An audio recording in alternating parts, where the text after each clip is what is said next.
you're a serious one. Yeah. So joining you live from the World Championship 2023 in Barcelona, the Living Legend podcast.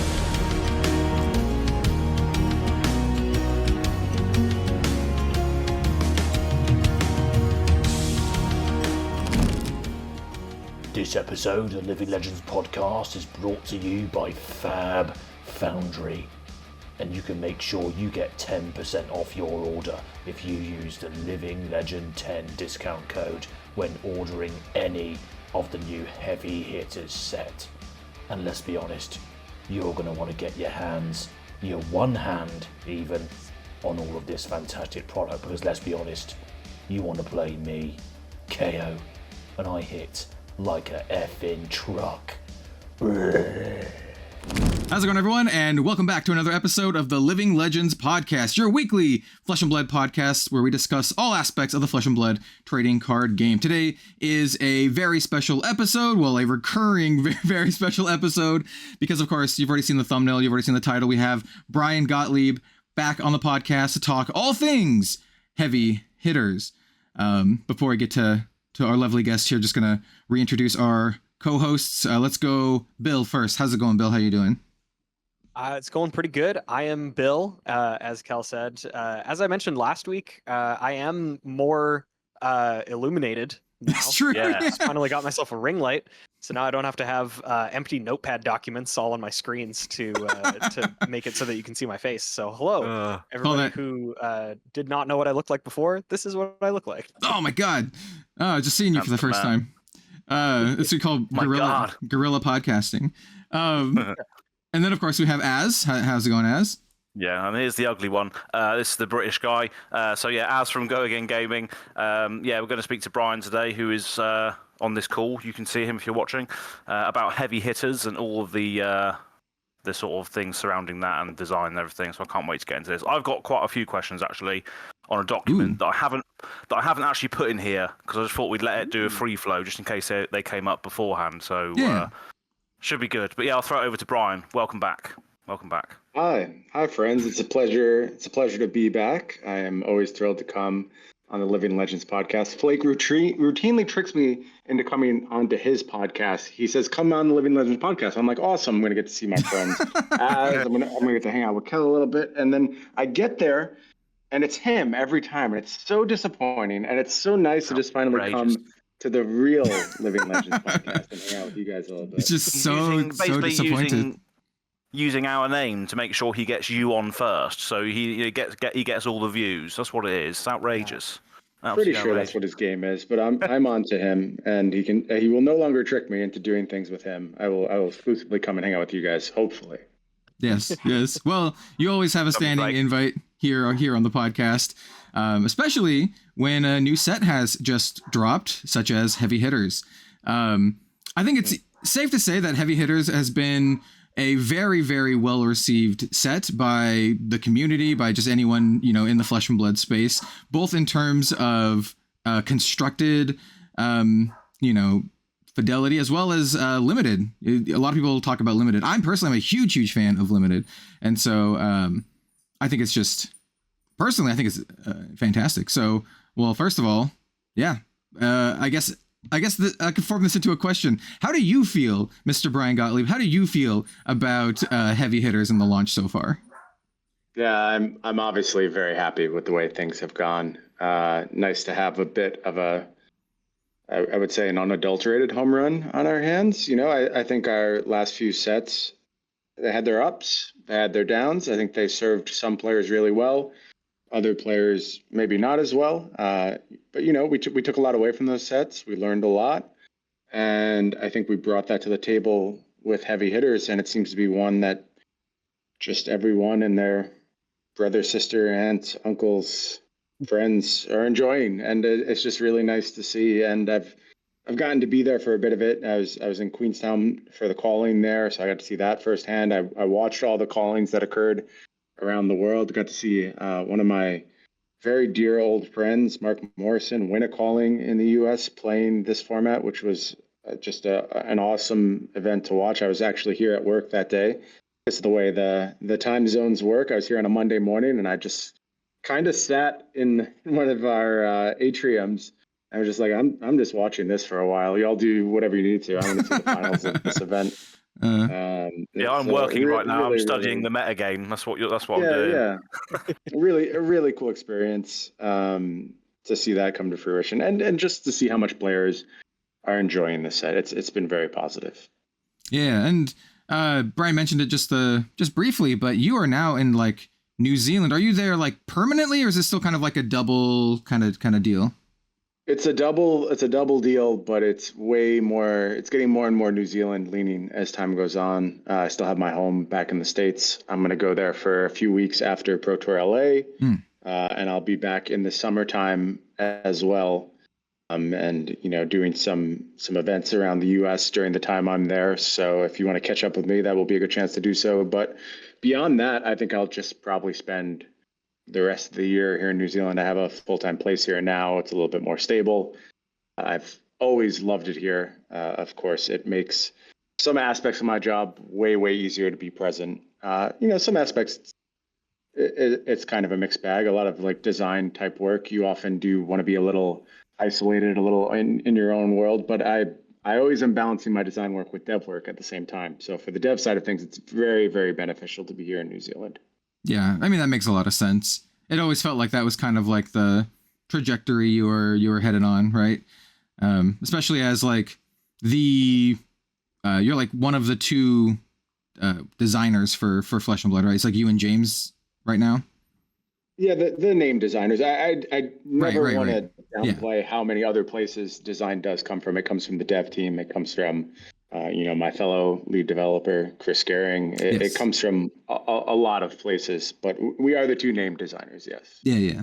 Awesome. Let's go in with this question then. I'm just going to throw in the hat. Yeah, man. Away. Throw the hat in the ring. That's what I'm trying to say.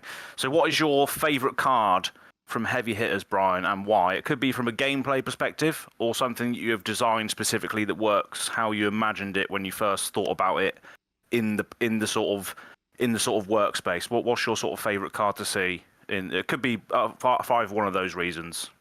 Yeah, it's Raise an Army is the card that stands out, just because it's a card. Like a lot of times, the process of creating cards, things get a little muddy, a little blurry. You don't remember where things come from. You don't remember whose idea something was. You don't remember the exact genesis of that card. But Raise an Army was a very pointed experience where we were looking for a Kasai specialization, basically, and not quite sure what to do. And I sat down and read Kasai's lore and started thinking about her story a little bit. And the very motivation for everything Kasai does is to get gold, raise an army. Like that was why she was she was aligned with the Centauri mercenaries in the first place. It's what these sellswords are all about. And it was an excellent chance to hammer home that aspect of her story. And from a gameplay style, I think just really opened up the warrior class. And I think there's a lot of players considering warrior now who never considered warrior before.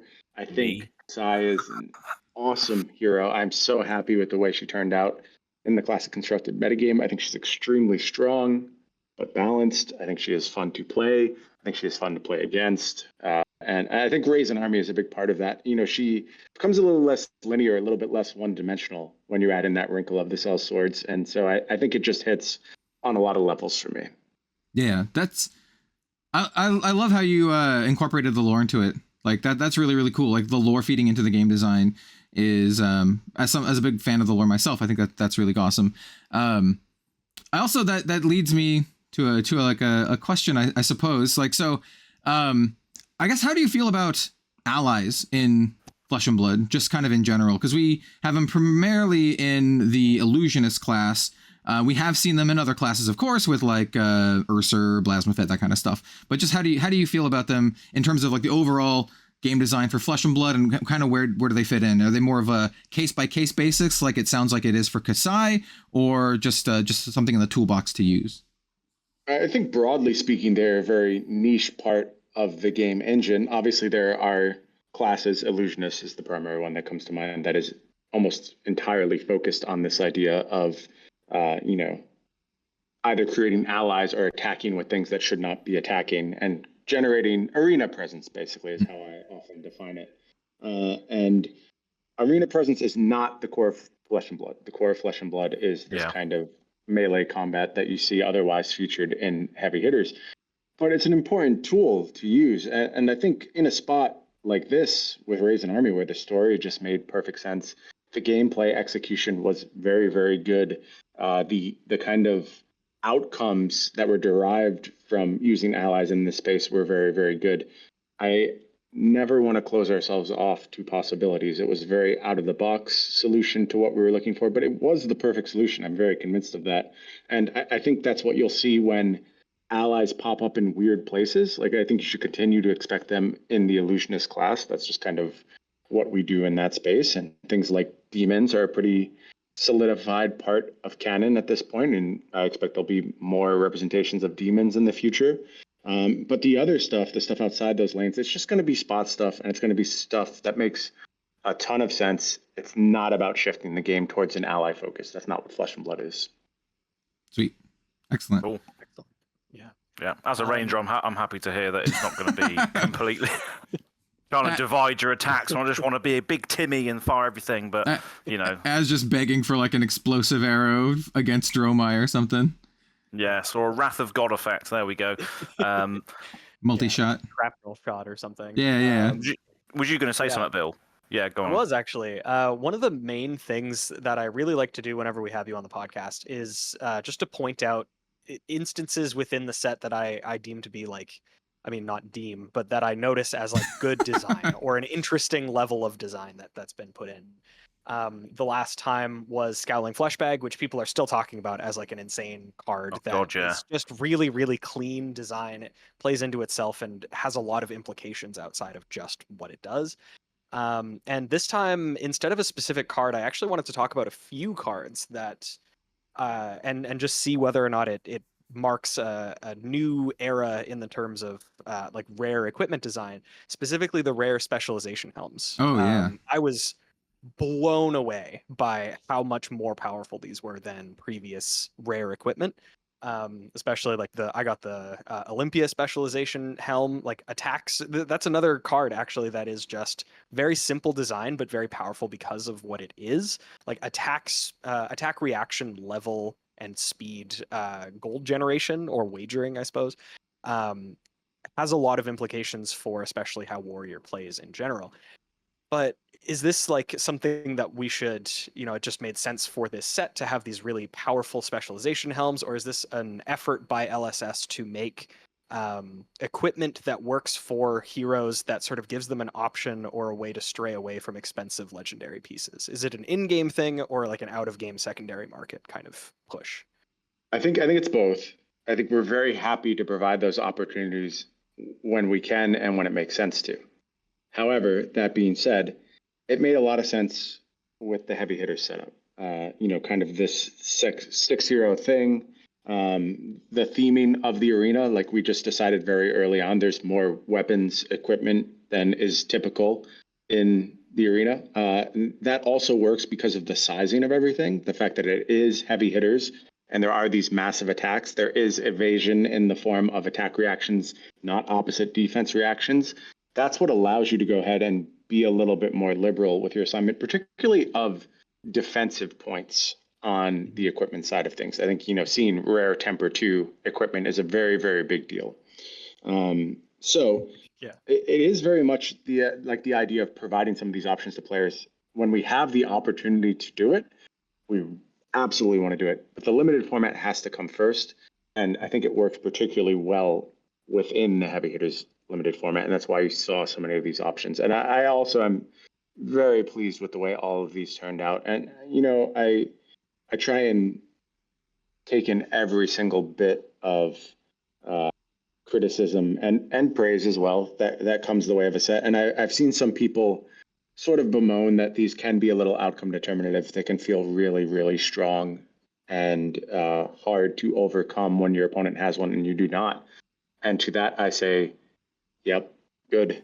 Like that needs to happen sometimes. And when a player of lesser quality sits down across from a world champion and they kind of ginned it, right? They hit their spec head. They maybe have their spec in in the deck cards as well, and they've got all the pieces come together, and they're able to put it together, and they beat one of the best players in the world. That's going to be a moment they remember forever. And you have to be able to create those types of moments. Again, we've talked about variance a lot when I've come on the show, and how I do believe it is a healthy part of every single TCG. And I think Heavy Hitters is a great representation of what I've been kind of pushing towards for a very long time, to kind of get people comfortable with the idea of variance. Heavy Hitters is what that looks like. And I think, like, you have to kind of say the proof is in the pudding. Like, a lot of people enjoy playing this set, and a lot of people holding it up as their favorite set of all time. And I know you don't feel it in the moment, like when you kind of get luck sacked out and you get a little bit blown out and you get dominated, attacked for 15 or something like that. You're like, oh, there's nothing I can do in that game. And like, yeah, maybe there wasn't. Maybe sometimes that's going to happen. But the overall experience is such that so many more players are able to enjoy this set. Just off the back of that as well, yeah, absolutely, I agree with that, because we haven't heard of any of those Teklo Daddy pile sort of strategy that we heard a lot about in Bright Light. It's just like, force Teklo, 3-block blues, and all this. Why do you think that is? Is that because of the things like evasion, like overpower and attack reactions and intimidate? Is that one of the main reasons for that, do you think, where we don't have these big piles? It's more of like a synergistic deck rather than a big pile. Yep, I think it's evasion, and I think it's a lot of 2 blocks, and those two things working in concert with each other are allowing games to end. And we also just let ourselves be more comfortable with the idea of sometimes a game will end out of nowhere, and that's cool. Like, that's a very exciting moment. It's something that the players will remember. It can't happen all the time. It should not be the regular experience, but when it does happen, if it happens rarely enough, I think it is a big net positive. And I will say, after Bright Lights in particular, I think we have been a bit more deliberate on how we approach these type of fatigue scenarios. And I think you're going to see even more steps towards that in the next set. And when we get there, which I'm sure I'll come on and talk with you all about. When we get there, I'm confident you'll know what I'm talking about, and you'll understand that I think we've kind of pushed towards a new era in limited Flesh and Blood, and I think we're doing a much better job accounting for those type of pile strategies. And again, good things about Bright Lights, unquestionably. I think in the end, that format very much vindicated as a strong limited format that could be played at a very high level, as we saw at Worlds. But the more casual experience for that was a little tainted by Tekla Boston's presence, particularly in the sealed format. I will go ahead and admit that every single time. And we're being more conscious about that and making sure that just getting blocked out and fatigued out becomes a much more rare experience, while maintaining fatigue is an important part of the Flesh and Blood engine. It is critical that there is that fatigue pressure on you, but the way Tekla Boston did it was not particularly ideal. Most definitely pointed towards the sealed format more than anything else. I think in draft things evened out, particularly as you became very good at Bright Lights, but beginner experiences, it was a little rough for sure. Yeah, I mean, I can't help but draw a lot of comparisons between Heavy Hitters and like Outsiders for a lot of different reasons, right? You have like the focus on physical damage, you have the 6 heroes, you have the 3 classes. It does feel like in terms of like limited design that you guys have come quite a far. Like, you come quite a distance, I guess you could say. I don't know why it's so hard for me to say that. Since Outsiders, right? Because I know that was one of folks' critiques of Outsiders. Same kind of deal, like with the sealed play in particular. You'd have like the fatigue piles and all that kind of stuff. And hey, Outsiders is literally my favorite set. So like, I love Outsiders, especially Outsiders Draft. But it's really cool to see like this evolution of Flesh and Blood design over time. And Outsiders was just about, at the time of this recording, we're still in February 2024. Outsiders was about a year ago or so. So it's cool to have seen, the design evolve like this in such a short amount of time. Like, it's literally like 3 sets ago. So feels like a million years ago, like actually a million years ago to me. When you said a year ago, I was like, there's no way that's accurate. Yeah. Well, so it feels longer to you. Yeah, it does. And I think part of that is just like, we've learned a ton. My role has evolved a lot. Yeah. I mean, I think you're right. I think the quality of limited products it's gone up a lot over that period of time, and it's weird because there's only really two other products to compare it to in that time, right? There's bright lights and there's heavy hitters, and I just admitted some of the more problematic aspects of bright lights, but I still think even achieving what we did in the bright light space to get to that really good world's bright lights meta, it was a really big deal given the limitations that we were facing with that format, to do it in an all mechanologist set, to make these heroes feel distinct and different, and to balance a limited format around boost. Like, these are all really challenging things. And I know, like, the simple response is, well, choose better things to do. Okay, I understand what you're saying, but like, then you would have missed out on this cool experience, the open draft experience, the service to mechanologists who, a lot of people found their new favorite hero in bright lights, or found the support they were looking for their mechanologists in bright lights. And there's so many things we would have missed out on for not only that set, but for the future, had we not explored the path of bright lights. So I'm glad we took on that challenge. I am proud of the work we did in the end, but I think heavy hitters is a little bit more reflective of all the things we've learned about limited within that time and the application of them. Yeah, I kind of want to ask just a follow-up question about heavy hitters, not heavy hitters, about bright lights, since that's kind of all said and done. Just overall, I'm just curious, how do you feel about like how successful bright lights was overall? Not in terms of like monetary value or whatever, but for you as a game designer, how do you feel like bright lights kind of shook out? I think we took on a extremely large challenge. I'm proud of the work we did to meet that challenge. I do think it fell a little short in several areas. I think the sealed experience was not good enough. I think the new player experience with that set was quite poor. It was a very complicated set, and it was hard to kind of let new players make inroads with it. And then just frankly, the constructed impact is not what we aimed for. I would have loved to see more from those heroes. And I think there is like both a progression that has to happen. Like when the OG Dash leaves the metagame, I think some space does open for these heroes. I think there are cards that are going to fill out these heroes' kits over time. And I think there was just a tremendous risk that we took on making an all mechanologist set, where if we just made really pushed mechanologist cards, then your Flesh and Blood tournaments for the next 2 years were going to be mechanologist mirrors. And we had to play it a little safe in that scenario. So I think we made cool, exciting, fun heroes. I wish they were better in CC in particular. So all in all, a pretty mixed bag, honestly. It's not something that I will hold up as one of our best sets of all time, but it had a lot of highs, and we took a lot of really good information away from that set. And there's a lot of like triumphs, like small triumphs, things like the expansion slot coming to fruition because we took on the challenge of doing this all mechanologist set. And now that's a fixture in our game, and I kind of can't imagine not having that expansion slot to go ahead and build up our heroes over time.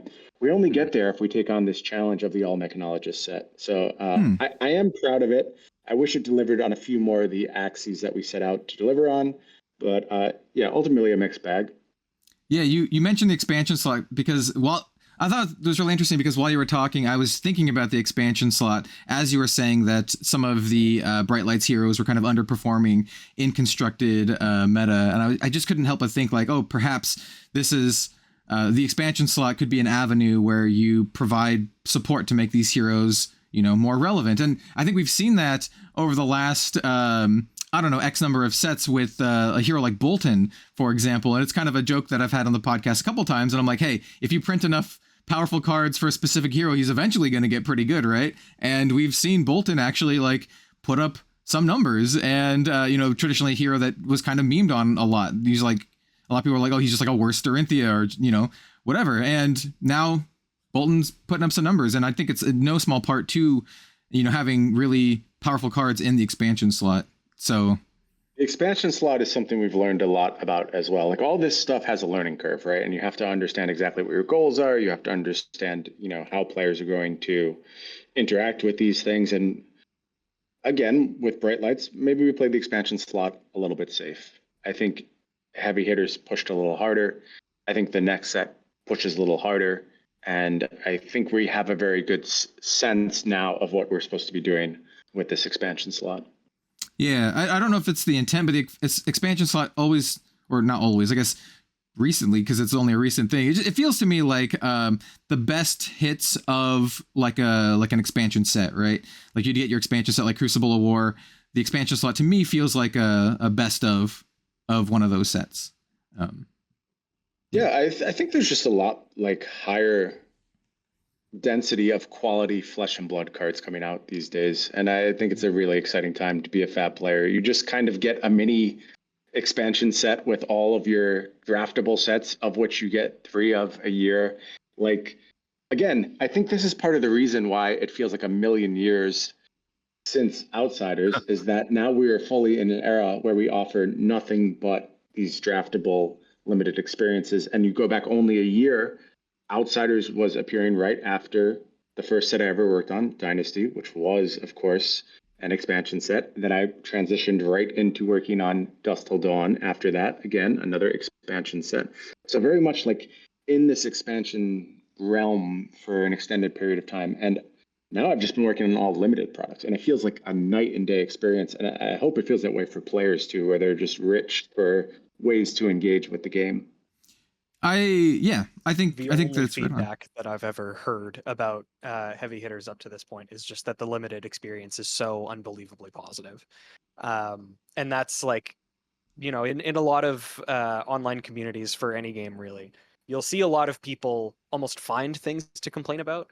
But I hear overwhelmingly more than complaints about heavy hitters, more praise about how good the limited experience is. And I think that that's like something to be very much be proud of. Yeah, a huge amount of that is just like the base of our community. The base of our community is so solid, it's filled with such good people.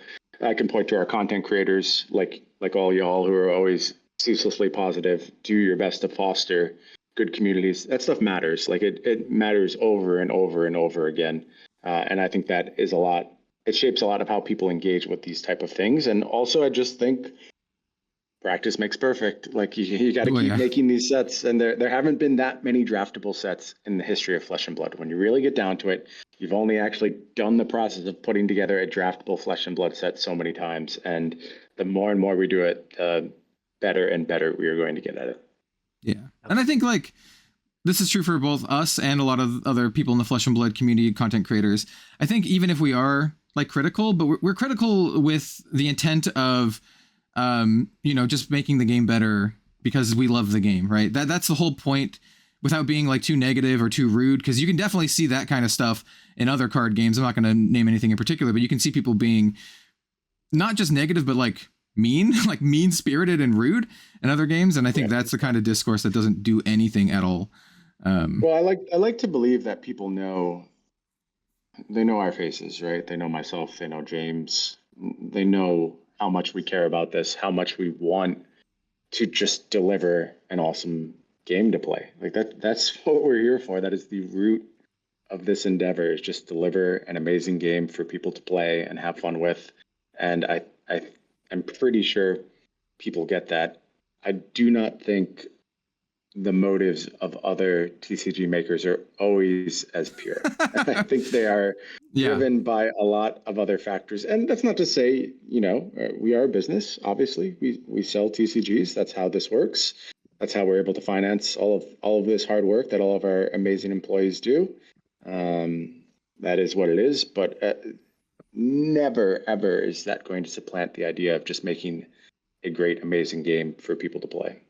Yeah, I mean, like, anyone who knows the history of Flesh and Blood knows that's, like, more than 100% true, right? James made Flesh and Blood and started coming up with it back in a time where it was unheard of to make a new trading card game. Everyone always had the motto of, your game's just going to be dead in, like, a year or whatever. And he did it in that era, right? And, helped to prove that you can be a new, independent, fresh IP and succeed. And I think a large part of it is because of the passion of all of the people who work at LSS, yourself included. So, I think that is like, should be hopefully apparent to everyone who is a Flesh and Blood fan. Absolutely. Speaking of great games, This is another off-the-wall question. So for you, Brian, obviously, what is your favourite piece of design from perhaps another game that you might have played, and could it perhaps be replicated or at least influence some designs in what you're doing at the moment, or has that already happened in Flesh and Blood? Well, so it's interesting. I think the biggest gaming design breakthrough of the past, I'm not really sure what the time frame is. It's probably the last 5 years or so. I think it's auto battlers. Starting with auto chess. Interesting. Moving on to have the torch very much carried by Teamfight Tactics. From the first time I played my very first auto battler, I was like, oh, this is brilliant. Like, actually just brilliant design, top to bottom. All the mechanics were so well thought out. And I saw it leaning on the foundation and fundamentals of good game design. Always, but never quite reaching that power apex, making you want to play one more time over and over. A little bit of gambling thrown in. So you had the variance, the RNG, you had your high roll moments, like just a really beautiful collection of mechanics. And I think it's very much a genre that has a ton in common with TCGs, honestly. So similar. The rotating sets thing, carrying the core mechanics over from set to set, having characters to identify with. There's just so many parallels all over the place.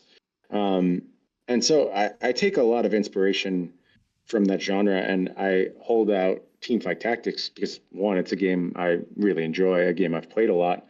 Two, because their lead developer, Mortdog, he just approaches his community in the way I want to approach our community. He is forthright. He is detailed in his responses. He is always looking to give information. There's no question he has the best interest of his game at heart at all times. And he does it in a market where it's way harder to do that. Like, I talk about the positivity of our fan base and how lucky I am to have that.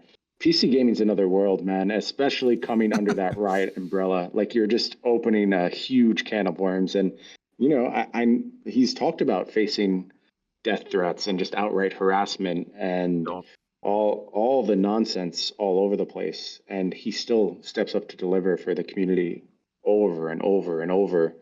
And I just think it's a real inspiration. And I appreciate that work. And I am a beneficiary of it because I get to play this wonderful game all the time. And so maybe it's less about mechanics and it's more about just an approach to game design and how to treat your community and how much information you should share. That's one of the things I really appreciate too, is just they're always talking about how they can improve, what they can do better, what they were thinking when things went wrong. And that level of transparency is just worth a lot for me, especially coming from, my previous games where you just felt underserved all the time. You felt like you were being disregarded, like you were a cog in the machine, and they didn't feel like they owed you any explanation a lot of the time. Seeing that it could be different was a real inspiration to me. Yeah, that was actually something that I really, really appreciated getting into this game back in Tales of Aria when the infamous Duskblade incident occurred, in that it was printed.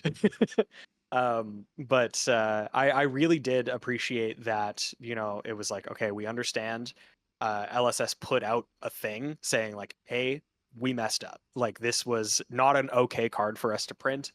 Here's the reasons why. Like, it was that level of transparency that really enamored me immediately. And I feel that's something that has not gone away since. And that was before my time, but it very much showed me the type of people that I was signing up to work with. And I agree, it was important to me as well. So I think that's a really good vision for you to have as well. And I think it's well served at LSS currently. That's why your merch sells. Because of the whole mission statement, people want to buy clothes that have Legends Story Studios on it. Hell, I'm sorry. Oh yeah, he still hasn't Y'all sent have it more to you. merch than I do. I don't. Where do I get all this? I don't understand how I'm missing out on all of this. That's because people love the game, right? If people love the game, then they'll want to buy things and support it. That's how. That's what fans do. I wanted to mention though, I really like your kind of holistic approach to learning from other folks and stuff. And I say this because this is something that I took away from college. One of the few things that I actually have retained from college is that the school that I went to, the college I went to, was the University of Oregon.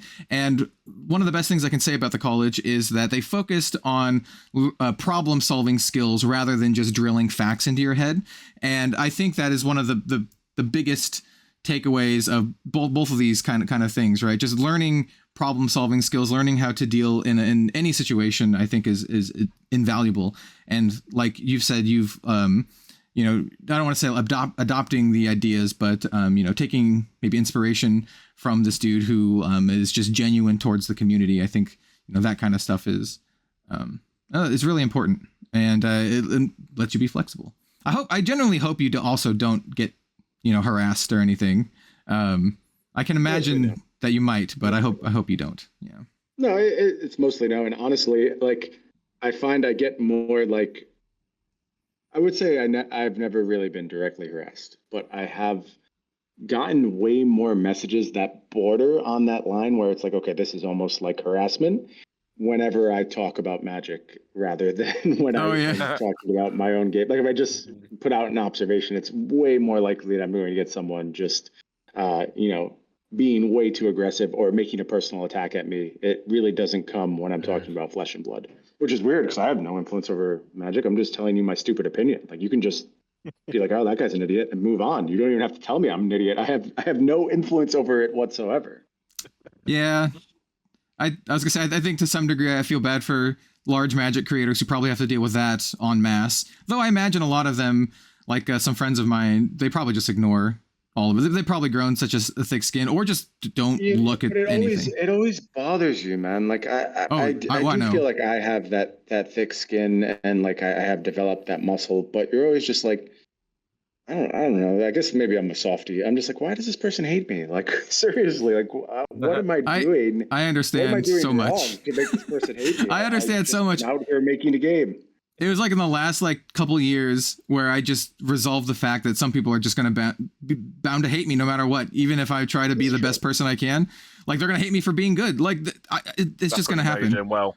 Yeah. So like, in a space where like, this is a very competitive space. There's a lot of people who want to do what we do, and we meaning myself as a game designer, we meaning y'all as content creators. It's really, really hard to succeed in these spaces, and there's a lot of talented people who don't even get the chance to succeed. And if they were given the chance, maybe they would be better than me. I'm sure there's thousands of people out there who would probably be better at this job than I am. It's just math. Like, there probably is 1,000 people out there, and for whatever reason, things just didn't break that way. And I can understand the frustration that comes from a world that seems to be devoid of logic, that just kind of places you in your lot and doesn't always give you the way out. And I've spent time in similar scenarios where I just felt trapped by my circumstances. And I think at times I even let some of that frustration manifest in similar fashion to the way that I see some of these angry people let their frustration manifest. And it makes me sad that I would ever react that way, but I do kind of understand it. Like, I get where the frustration comes from. And when I take on that perspective, it does make it a little easier to just be like, okay, I'm not going to say I get where they're coming from, but I understand how these emotions can kind of boil up and present in this way that is actually not genuine and not actually a genuine reflection of how they feel. Because if I met them in person, I'm sure we'd have a wonderful conversation and be completely fine. And I've had that experience a bunch of times too. So, yeah, I always try to think like, though it is difficult, I will be 100% honest. Sometimes things can just get under your skin, no matter how thick-skinned you are. But I just try to think like, I don't know, maybe they just had a bad day. Maybe their life is like shitty right now. Like, I don't know what they're going through. Maybe they're just letting it out on the internet because they can and they don't have any other outlets. Like, yep. I don't know. I try to give people like the benefit of the doubt unless they're like actually abhorrent, Yep.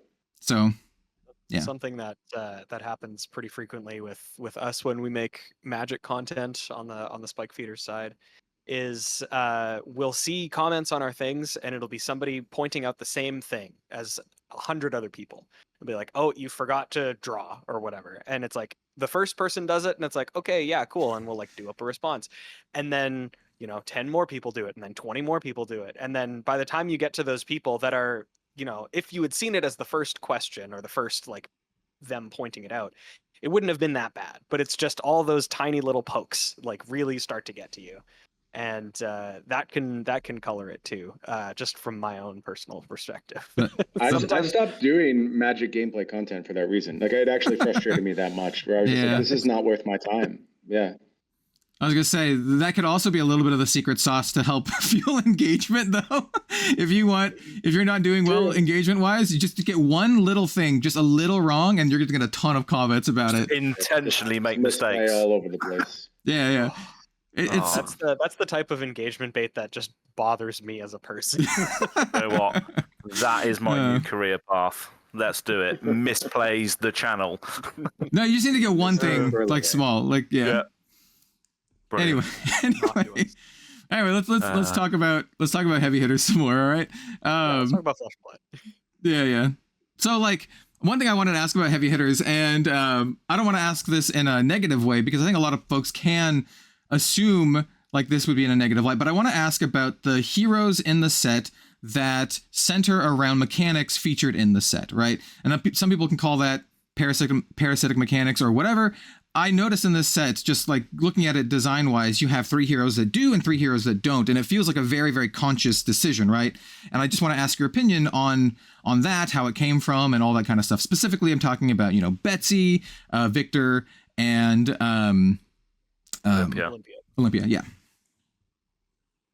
Yeah. So it is kind of pointed. It isn't as pointed as Parasitic or not. It is more just heroes that hardcore engage with the mechanics and heroes that are just supplemented by the mechanics. And I think that, if you take away anything from the CC metagame, I would point to Victor's success as proof that you can be very much focused on the core mechanics of your set and still be successful in the broader game. But when we are doing these 6 hero setups, a huge portion of it is about limited success. That is and making the limited experience as fun as possible. Like, that is the primary reason why we want to go with 6 heroes in a set. And I think it just makes sense that when you're adding heroes for that purpose, you're going to have them be very involved with the mechanics of the set. They're going to be very pointed towards some of the specific themes. And I think theming is a big part of it too. If you want to get the feel of the set right, you really do want some heroes that engage very directly with the set's mechanics.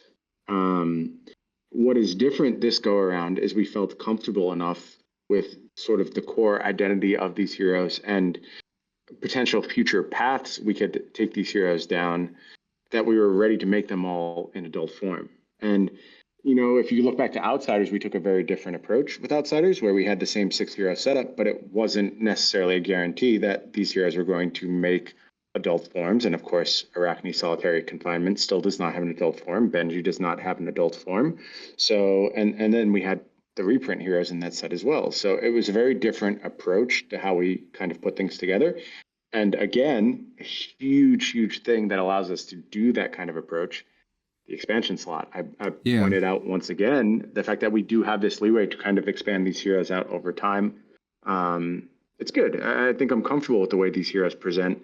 And I will say internally, we didn't have high hopes for Betsy and Olympia in the CC metagame right out the gate. I was a little surprised to see like how into those heroes people were, given their sort of more limited card pool. Like, people were very excited about them. But that's great, because that shows us there's something special about these heroes, something that people really like, and we can go ahead with our plans to build them out over time. And I'm excited to do so. And, with some of these classes too, having depth in the hero pool is something I've talked about a bunch, where we don't want to leave these dead times. So you look at the depth of the Guardian class now, it went from a 1 hero class in CC just sitting on Bravo alone, carrying all the weight, and now there's some backup. And if Bravo leaves, is Betsy good? Well, in some metagames, just the presence of a Guardian itself is very, very good. So I think that window is open as well, but we do intend to build some of these lesser performing heroes out over time. We will do so. But yeah, the main driver of their presence in the set, these more, set mechanic focused heroes, I'll call them. It is a limited format for sure. That makes a lot of sense. I also want to just comment on your opinions on Reinar. I thought some of your social media posts were really funny, where you were like, we only reprinted like one hero in this set. Why is everyone making such a big deal out of it? And I thought that was kind of funny, because I was like, yeah, also. But also, I was of the mind, and I got mixed feedback on this from people, because some people were super stoked and some people were not. But I thought it was kind of cool to bring back an OG hero and to kind of breathe a little bit of new life in them. I guess, how do you feel about Reinar's inclusion in heavy hitters, and do you foresee doing similar things in the future with maybe like other heroes like Dorinthia or whatever? I suspect we will do similar things in the future, and I agree with you. I think it's fun to engage with these heroes in limited environments, particularly Reinar, which a lot of people didn't play WTR. Yeah, it's before a lot of people's time with the game, and we thought it was cool to highlight Reinar one more time. Somewhat being eclipsed by KO in the format right now, but I think if you want the opportunity to draft Reinar, the opportunity is there. I think very high-level players have found very good reasons to draft Reinar. I've seen very good Reinar decks pop up in these metagames. We certainly did expect Reinar to play a lesser role in the limited format, but an important role, and I think he is doing that. In terms of the reaction, I think we kind of flubbed it a little bit. I think we could have maybe put Reinar a little bit further up in the reveal order, just to kind of get it out of the way. Yeah. To be honest, if Reinar was the first hero we revealed, Brutes probably would have lost their mind then as well. Maybe just you do KO first and then Reinar the next day. But it was a little unexpected how sort of, I don't know, I guess people present angry online, that's their tone and their words. I don't think they're actually angry though. I don't think anyone's going home and punching a wall because Reinar's in the set. At least I hope not. So it was a little shocking to see sort of the immediate backlash, but it died down in a day or two. And I do think people came around to the idea of just cool to see Reinar again. Glad he's back. Hope we get some cool new cards. And I think they did, and I think Reinar's time is still coming. I know not a super explosive start out the gate after heavy hitters, maybe not getting that Lexi treatment per se, but I just have always believed Reinar was very good. Before this set, after this set, I think Reinar is a good CC hero. He's got flaws, he's got weaknesses, has metagames that he succeeds in, but when you find those metagames, he can feel really, really challenging to play against. Really punishes newer players as well, I find. They have a very, very hard time playing against Reinar. So I think giving Reinar the Lexi treatment might have been a recipe for disaster when you take a hero that already has a lot of really good fundamentals and juice them to the moon. It could have kind of just blown up the format. And I think Reinar still has something to say in the CC format as well. I think it's this is my positive spin on this is that I think it's a testament to the amount of love that people have for the character that they wanted to see a new version of Reinar. Sure. And I think that's just kind of it's a good thing. It means people actually care about your characters in your game enough to kind of make a little bit of a stink about it. If they didn't care at all, I think that would be bad.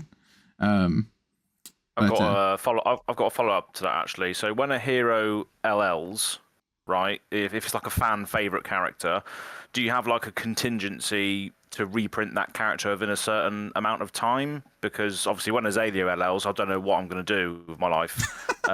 So there's that. But also as a follow up to that as well, do you think it's easy or hard to design the same character but maybe with a different mechanic as well? So if you were to design a new, or you've done it already with Prism, but if Azalea LL'd and you wanted to replace that character for the people that love that character, would it be hard or would it be easy to try and find something that was similar to that? Yeah, it depends. So the first part of your question, there's no set, this hero will be back in 6 months after it LLs. There's not really something like that. We will bring a hero back if and when it makes sense. When it fits with sets we're developing, when it fits with the stories we're telling, then it will be time to bring that hero back. But there's no hard guidelines. As far as is it easy to bring a hero back. Depends on the hero. I mean, some heroes I think you could find very good mechanical fits for. There's some, I have a pretty big design bank of things, ideas I've thought of, sometimes with purpose, sometimes with no purpose. Just, what happens if I make another this hero, or what happens if I make a light wizard or a light guardian, just thought experiments to see what happens. So, sometimes you hit a deep vein of design content and you're able to just mine a ton of ideas from it. And sometimes it's a little harder. So it really just depends on so many factors: the stories of the hero, the card pool of the hero, players' relationship with the hero, how well regarded was the hero? Was the hero already a polarizing hero? All of these things are going to have some influence on how exactly you engage with the process of bringing a hero back around a second time. Okay, yeah.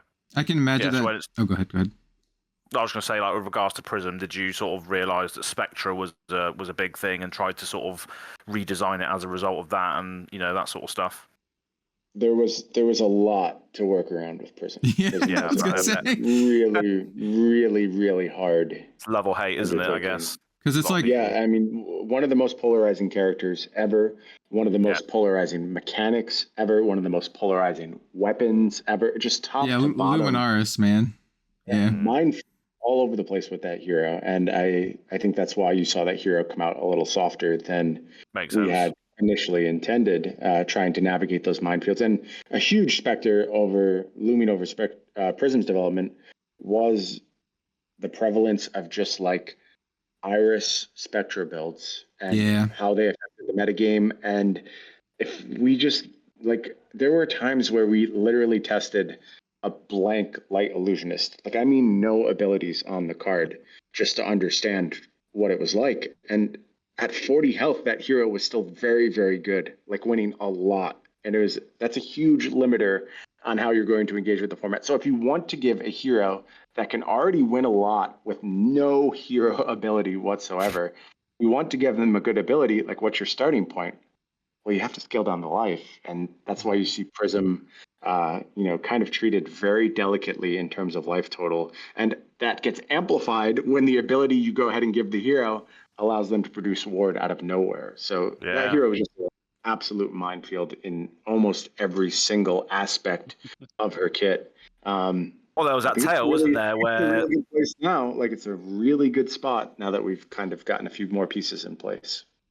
Yeah, I was going to say there was that tale where didn't someone enter a young Prism into a CC tournament and still won the thing at 20 life? So they didn't win. They were 4-0 in New Zealand Nationals. Yeah, that's it. On 20 life Prism, and I'm almost 100% sure, if I'm recalling correctly, this was happening at the exact time we were developing this Prism. I'm pretty sure, the exact moment. So we had been working on Prism all week. We go home for the weekend, and here's young Prism at 20 life, off to a 4-0 start. It's just obviously that didn't pan out, and obviously there are weaknesses there, and the metagame would have beaten the crap out of that hero eventually, and it wasn't ever going to be a real factor. It was kind of a niche thing, but it is illustrative of the capacity of this hero to do some very silly things when it's able to start 4-0 at 20 life. That's a preposterous deficit to overcome. Yeah. I still remember mutual friend of the podcast and of Brian's, because he works at LSS, Ian Kenderdine, was posting about that in this little Facebook chat that we were a part of. So anytime anything crazy comes out of New Zealand, Ian's always going to be posting about it. And we were just like, holy crap, dude. It's not just that that's the other option too. Ian could be the person creating it. So yeah. I mean, hey, this is his kind of set and his kind of meta, right? He's a diehard Brute fan. So just by virtue of that alone, I've played against more Brutes than any other class in Flesh and Blood, just because I tend to play Ian a lot. I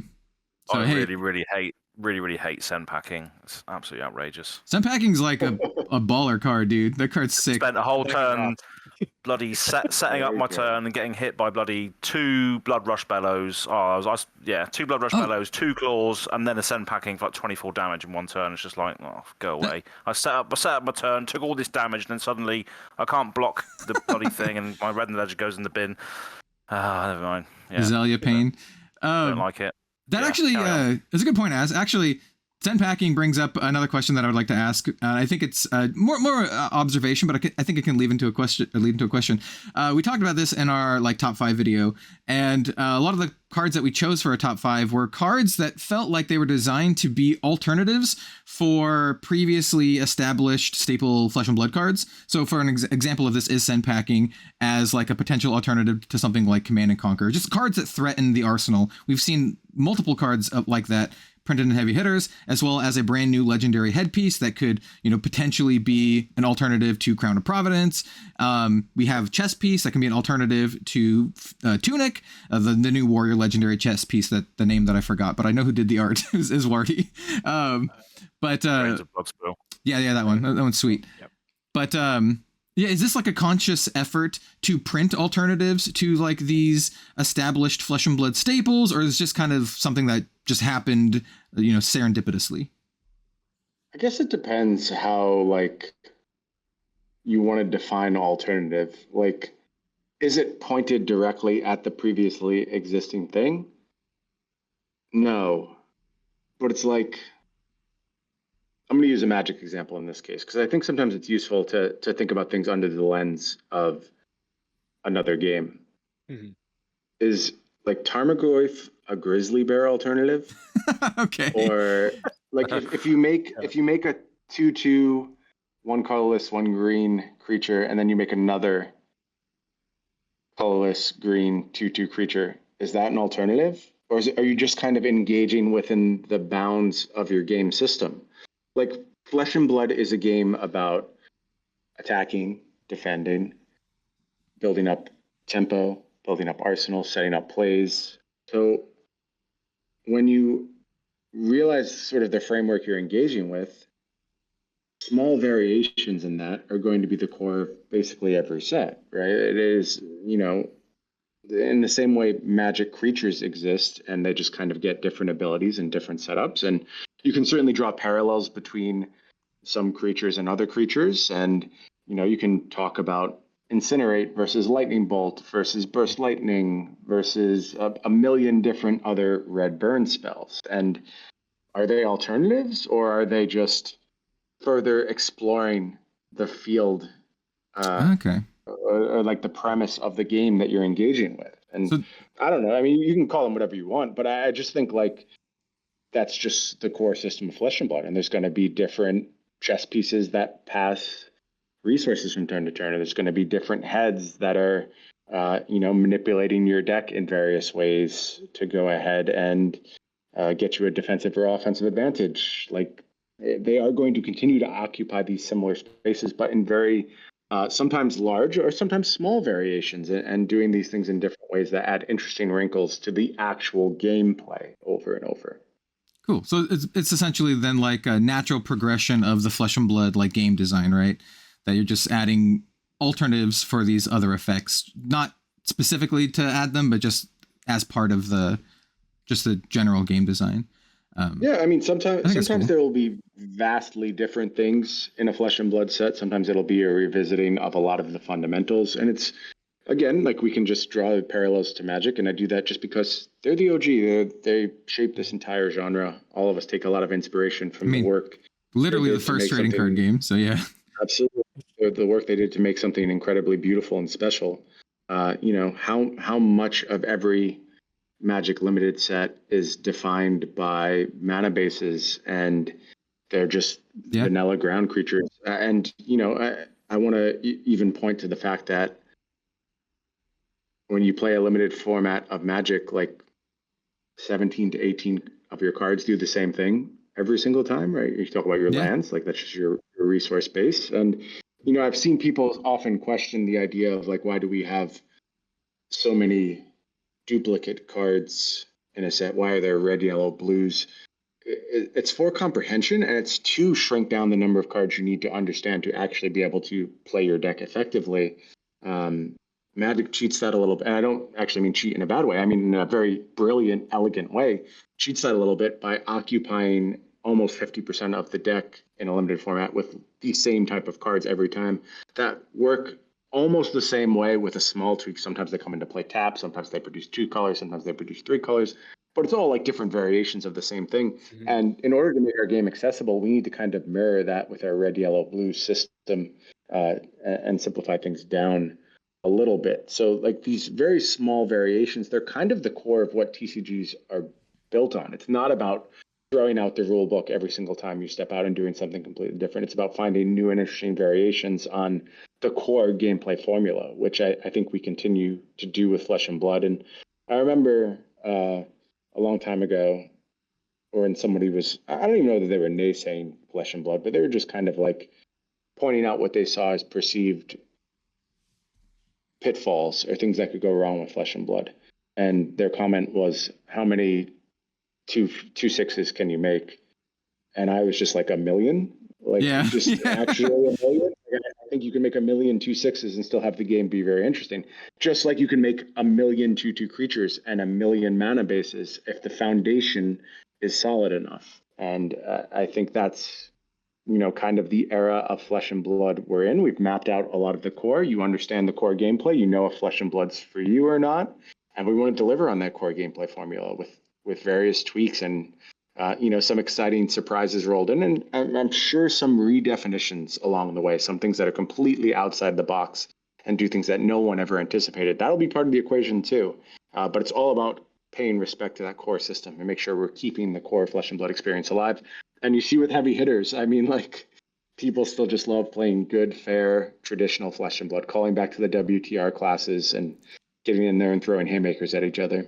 Yeah. Speaking of haymakers, actually, so I've put this on my document as the genius of down but not out. This is a great card, by the way.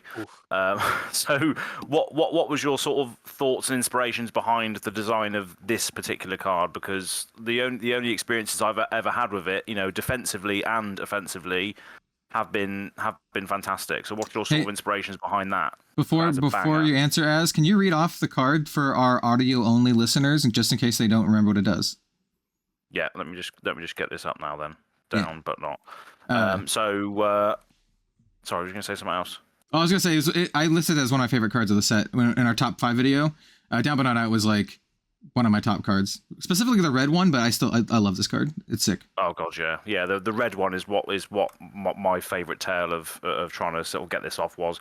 But yeah, this is a 3-cost generic action attack, blocks for 3, and it comes in all pitch values, and either attacks for 5, 4, or 3, depending on that pitch value. And it just says when this attacks a hero, if you have less life than them, you control fewer equipment and tokens than them, so you have to have all those things lower than your opponent. Then it gets +3 overpower, and when it hits, create an agility, might, and vigor token.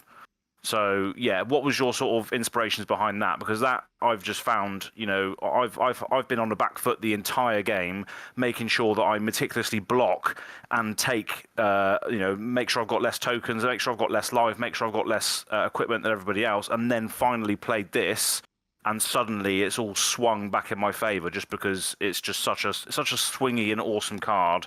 And even if you need to block with it, you can do. Pitch it, you can do. It's one of those things that you were chatting on earlier about all accesses of Flesh and Blood's design.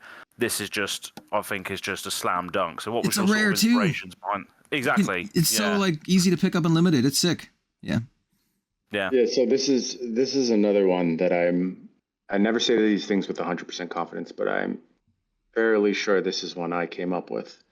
And I remember just wanting to tell the underdog story. Like, it really was way more about the flavor than the gameplay. I just wanted to tell the story of somebody who had been absolutely beaten to a pulp. They were down to their very last gasp, and somehow, like, I just want you to picture, like, the movie Gladiator, and just being absolutely hammered, and it seems like you can't win, and then out of nowhere they turn things around, and the entire crowd rises, and their passions are inflamed, and they get this almost second wind, this burst of energy that drives them to just go ahead and snatch victory from the jaws of defeat. That's all I want to portray with this. And that's what that game felt like for me, because I was blocking and doing everything that I needed to set this up, and then suddenly when I got it off, it swung it all back round, and then I was in the driving seat afterwards. So it created a mini game in itself that was and some of like that what you're talking about, like the foresight stuff and the fact that you game plan around it. It's a little fortuitous, honestly. Like I want to paint myself like I was brilliant and like thought that all out and wanted that to be the experience. But it was way more about just telling a story and then engaging with the card and realizing all these cool things that the card built into your play patterns and how beneficial it was to the health of the limited format. There were a lot of kind of these come from behind mechanics, and you see a little bit of them. There's not a ton left, but for a while there was a little bit more of it. There's things like Adrenaline Rush. There's the UPF styled equipment where if you have a lower life total, all this stuff gets turned on. And there's a little bit more of that in the set at one point. And it was just like, well, what's the ultimate version of that? Like, how do you make the biggest catch-up mechanic you possibly can? What's the big come from behind card? And that's where that card came from. And then just as we played with it, the experiences are exactly as you described. There's a lot of small decisions that come into it. I mean, one of my favorite decisions, and I could see this as a double-edged sword. I think some people like to use their cards in unintuitive manners, some don't. But one of my favorite plays I often make in Heavy Hitters Limited is to defend with like something like my Vigor Girth that gets +1/+1 for each of the 2 tokens my class has. Defend with it with no defense ability, just because it needs to get out of the arena so I can go ahead and power up my down but not out on the next turn. And I like when you get to use your cards in unintuitive ways like that, and it happens a lot with that card. I think it's really, really fun. The other one is like sometimes you pray for your opponent to win a clash, so they end up ahead on tokens, and then you can fire off your down but not out. And I just think these moments are so cool. There's so many like micro moments in the course of a game of Heavy Hitters, and great stories to be told. And I think that is the actual true triumph of the set. And down but not out just creates a huge amount of them. I think down but not out like fires on all cylinders on a lot of the topics we've discussed today. I think it's an amazing limited card that actually helps you pull back from behind, like you just discussed. It helps break, it helps push damage through. It has evasion on it. It's also a card that a new player can play against a pro and then end up winning with it just because it's it's got like this swingy effect. And it's, like I mentioned, it's a rare, and so you can draft it quite easily. You can get it in your sealed pool. I love it. It blocks for 3 and it blocks for 3 well if you got the yellows or blues. It's just sick. The yellow like will attack for 7, which is like really, really sweet. Like, the card's sick. I love it. Yeah. Sometimes it's good to just have a windmill slam first pick, right? You stay open, you make no commitments, you get to assess your pack a little bit more. I think that's quite a nice space to be in. And again, down but not out, very purposely pointed towards that endeavor. Yeah, when I'm opening for draft, the rares that I look for are the spec helms, which we already talked about today, as well as down but not out. Those are like the 2 ones that like I consider like the rare level power cards that really like down but not out. It's great, keeps you open. The spec helms are really powerful and help you pull you to a certain direction. And at rare, I think it's really cool to have. So you're not just looking for your majestic bombs or whatever. I think it just makes drafting that much more exciting. Yeah, I agree with you. Yeah. How much more time do you have, by the way, Brian? I know we're catching on your lunch break midway through the day. I had to leave about 10 minutes ago. Okay. I love you guys so much, and I'm so happy to come and chat with you. I push it over. It's just Josh Scott waiting for me for a meeting. We can make him wait forever. That's fine. He's a friend of the channel too. He'll understand. Well, he literally I DM'd him. Hi, by the way. So yeah. Oh, awesome. Yeah. Well, say hi to Joshua. He's awesome. In the last episode, I actually messaged him on Facebook midway through the episode because I wanted to get an actual like proper ruling for the thing that we were talking about. We were talking about like artist proofs and alters and tokens and proxies and that kind of stuff. And I was like, you know what? Joshua's a friend of mine on Facebook. I'm just going to message him and see what he has to say, just so we don't have misinformation, just so we have the exact words. There he was. Yeah, he's been ruining my day all day with a rules meeting about a future set right now. And if you know the relationship between designers and rules managers, they are the bane of our existence. We want to do all this cool stuff, and then he comes down and tells me all these reasons I can't. But he's been pretty cooperative today, so I'll take it easy on him. All right, so I do have one canned question I'd like to ask you before you go, and it has to do with New Zealand. So this is a little bit less Flesh and Blood and more, I guess, folks from New Zealand will probably understand this more. I don't know. Ian asked me to ask this to you, so I hope I understand it. I mean, I'm not a fully integrated New Zealander yet, but we'll see. He says, now that you've applied for New Zealand citizenship, can you explain cricket and what your rugby team is? I have not applied for citizenship. I have applied for my permanent resident visa, okay, which is along the same lines. I can tell you all about cricket. I was just at Eden Park watching cricket, and actually I knew the rules for cricket before I ever came to New Zealand, before I knew anything about Flesh and Blood. During the pandemic, when there were no sports happening anywhere in the world, I was just like, man, my entire world's in shambles. I have no idea what's happening with my career, with my community, with my health. I'm just like, I need something normal in my life. I want to watch a sport, and there's nothing on in the world except for cricket in New Zealand, because they had done such a good job managing the pandemic up to that point. I'm like, all right, I'm going to watch this stupid sport. I don't know anything about it, but I'm sure I can figure it out. I couldn't. I had to go watch YouTube videos so I could understand cricket. But I do understand it, and I do quite like it. I think it's a really awesome sport. It, to me, is actually a little bit more exciting than baseball. I know it's going to be blasphemous to my fellow Americans, but I play basketball, not baseball, so you know. Okay, yeah, I think cricket's absolutely great. Whenever anyone wants to learn the rules, I am happy to sit down and talk about it with them. And of course, I do know the All Blacks. You have to know the All Blacks if you're in New Zealand. I actually went.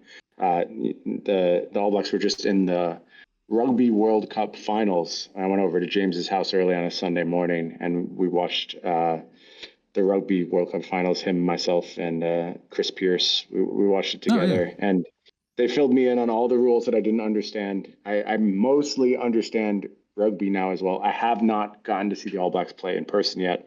I am very excited to do so, because I quite enjoyed that rugby match as well. It's very, very exciting. Nice. Well, Ian, there's your answer. It sounded like me. It sounded like a very satisfactory answer, but I guess we'll have the other New Zealanders judge for that. So one of the few aspects of New Zealand culture I'm able to appropriately weigh in on are those two teams. Everything else is mostly just Flesh and Blood. Like, those are the only two other things I've experienced in my time here. So. Yeah, I was actually really surprised, this is a small tangent, that Flesh and Blood isn't as big as I thought it was in New Zealand, though I hear that might be, changing. I actually just thought it was like big because, me, I just assumed, I'm just like, yeah, Flesh and Blood is great and it's from New Zealand, so of course it's going to be big. Yeah, you think it would just like take over the world because it is, very proudly made in New Zealand. But we're very much still fighting for player attention in New Zealand. Of course, there's the huge TCGs out there that have commanded so much respect for such a long time. And, with a smaller population, maybe it is a little bit harder to build that super impassioned fan base. And I do think like some of the early adopters of the game have kind of moved away. They've done their time with Flesh and Blood. I mean, maybe to their detriment, honestly. I think we're just hitting our stride right now, and I would love to see them come back and get in the mix. So we'll see. We'll see what the future holds for Flesh and Blood in New Zealand. But, plenty of other regions growing really, really quickly. I hope to see the same kind of growth return to New Zealand someday. Yeah, I'm sure it will. Like you said, I think Flesh and Blood right now is the best that it's ever been. So I think a lot of people are really happy with the competitive meta right now, it being fairly open. And then heavy hitters, like for limited, is just kind of a slam dunk. So yeah, if you are a fan of Flesh and Blood, it's great. If you are listening to this and are for some reason not a fan of Flesh and Blood, hey, maybe you should check it out. Limited heavy hitters is really, really good. And you have a lot of options in terms of heroes to play right now. So yeah. Check out those Blitz decks too. I think the Blitz decks in this set are also the best Blitz decks we've ever made. So a lot of good things going on. Yeah, I personally have not had a chance to check them out yet, but they looked pretty solid. I've just been really busy with a lot of stuff. But. A lot of fun, nice extended arts, rainbow foil, young heroes back in the mix. So good stuff going on with those Blitz decks. Nice. Yeah, like I said, I haven't played them, but if they're even a little bit similar to the Outsiders and the History Pack 1 decks, then they're likely also slam dunks. So. I have it on good authority that the same person designed all of those products. Okay. So. All right. Yeah. There well, we are, then. I mean, you did an incredible job with the other one, so I stand to assume similar with these ones. All right. Well, do any of you gentlemen have any other questions for Bryan before we let him go to his super exciting rules meeting about whatever Joshua has in store? Brilliant. Well, I wish I was a fly on the wall of that meeting. Yeah, You just take my place. You take my place, as I'll tag you in. You can do it. Sure. Yeah. I will say though, one thing that I do appreciate and that I remember you mentioning the very first time we talked about you working on Blitz decks was, and the first thing that came to mind as well when you said that they were designed well. First thing I thought of was the Bolton Precon Blitz deck, which I know you didn't work on, but it's one that we talked about. How it had a singular V of the Vanguard. Oof. Yeah. And now the decks are so much better, and I'm so happy about that. The Monarch decks, no shade on whoever made the Monarch decks. The Monarch decks can be a little rough, all right? I think we all kind of know. I think we all kind of know that. Yeah. But very, very thankful and very looking forward to checking them out because I haven't gotten a chance to either. But yeah, thank you for your work on those too because those are really important for the new player experience. Oh, for sure. Yeah, I am happy they're delivering a little bit more to our new players these days. Mm-hmm. Nice. All right, Az, any last words from you? Just keep up the great work. Really, keep delivering these fantastic sets. You know, it's evident that a lot of people love what we're doing now as a game. So it's just keep going. Fantastic job all round. Yeah. Will do, lads. Will do. And with that said, thank you so much, Bryan, for coming on the podcast and chatting about heavy hitters, bright lights, and a bunch of other stuff. We really appreciate your time. And hey, if we can take you away a little bit from the rules meeting, I guess that's a little bit of a positive. Absolutely, yeah. But do tell Joshua hi from us. He's a good dude. Will do. And yeah, I think we're gonna wrap it up there. Let's do the obligatory social media shills so people can know where to find you. So, Mr. Bryan, I do believe since the last time we have spoken, you have a new Flesh and Blood exclusive Twitter profile. So, would you like to shout that out for everyone? Yeah, that probably has happened since the last time. Yeah, Bryan G FAB, Bryn G FAB. I try to keep all of my Flesh and Blood posting on that account. I'm not good at it. I do occasionally tweet from the wrong account. I'm 41 years old. You have to forgive me a little bit when it comes to technology. I'm just going to mess some things up along the way. But I'm trying to get all of my FAB stuff on that account. So if you would like to know more about what I'm doing or any thoughts or insights I might have, you can go ahead and follow me there. Excellent. And then let's go around the table. Mr. Az, where can everyone find you? Round table. So yeah, I'm Az from Go Again Gaming. Interesting stuff I'm doing at the moment. I'm doing like a league that means nothing whatsoever, with a load of awesome people. So that's going to be on Go Again Gaming. All CC tournament. DM Armada's playing. There's a couple of Spanish creators playing. Who else is there? There's quite a few different people in there. I'm blanking on the names, but yeah, it's going to be a good little thing. Inspired by Flake's Goliath Gauntlet series. So similar to that, with weekly updates and stuff on who's playing who and produced gameplay videos and stuff. So that should be good fun. And that's all on Go Again Gaming on YouTube, and then Go Again Gaming AZ on Twitter. And thanks, Bryan, for following me recently. That really made my day. On the new account, I was like, yes. Yep. That's one of the other reasons I wanted to make a new account, is that I am notoriously bad about following people. But I'm like, well, how do I figure out, like, how do I go through and figure out who to follow? Because all my stuff is tainted by like Magic people mostly and things I don't care about. So I'm like, if I make a Flesh and Blood exclusive account, then I can just follow everyone who follows me, because clearly they're Flesh and Blood players. And that has been my main approach thus far.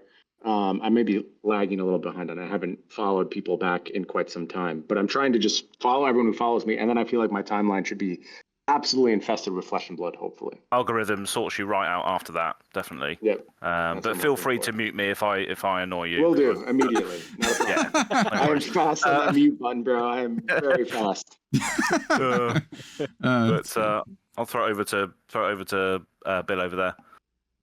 Hello, I'm Bill over there from the Spike Feeders. You can find me on Twitter at BillTSF. You can also find me on YouTube at the Spike Feeders Fab, where we do live edited gameplay content, mostly Blitz. It is a ton of fun, as always.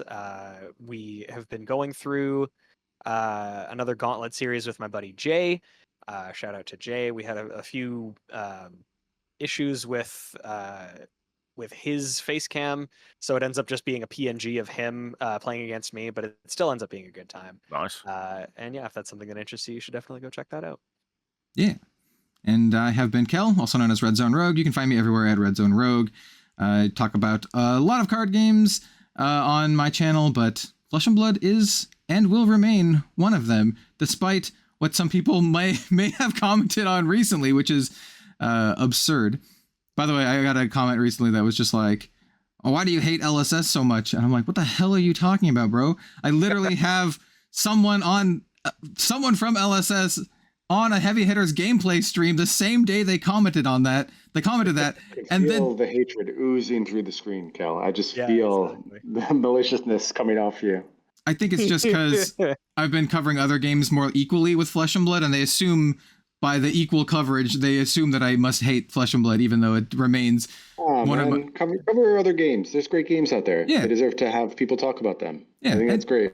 And I still love Flesh and Blood, and I still, think it's one of the best games ever made, and that's not going to change, and still going to be making Flesh and Blood content, like the Living Legends podcast. So thank you, dear viewer and or listener, for joining us today. Thanks again to Bryan for coming on here and chatting with us. This assuredly will not be the last time that you see him on here. We'll have him back on for the next set, whatever that is. Sounds like it might be pretty spicy if Joshua Scott's running through the rules. So, yeah. Thank you. Brilliant. Yeah, excellent. Well, from all of us here at the Living Legends podcast, thank you, Bryan, and thank you everybody at home for tuning in and hanging out with us. Appreciate it. Yeah. All right. Bye. Bye, everyone. Till next time.